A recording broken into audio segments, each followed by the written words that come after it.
Allah in ba akwai tashin rai ba Allah ya tsira. Wai a ce mutum ba shi da kwasisi gaba daya. Kai la ila wallahi Allah. Duk yarinyar da za ta wuce in ba yana wartar mata jaka ba ko wannan ba Allah ya tsire mun albarka. Har Allah so ba da dame mu. Haba. Wallahi za a samu matsala in ba wallahi ko abokina ne wanda muke jini ɗaya da shi. Kai ka same ni ina ta surutai. Ya aka yi? Wai wannan Abbas Kidiri yawo? Abbas Kidiri da shi ne. Dan gida su Janet Ma'azu. Tabbas. Wai shine wai mun je gurin wannan yarinya. Wata yarinya?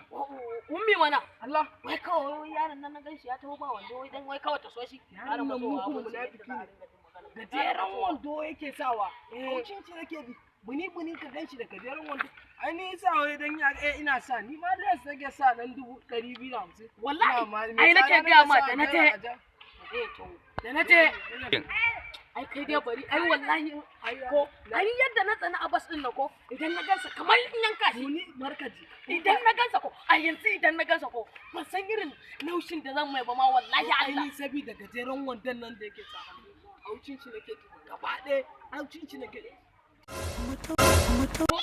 wanda ma magana kana ta mazewa wa kaka an karau wai me haka he magana na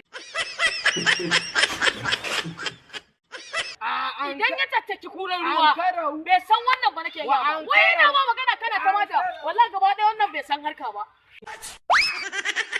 tun ɗazu nake ta cewa kai mutumin kirki ai tun ɗazu ina zuwa gurin nan wallahi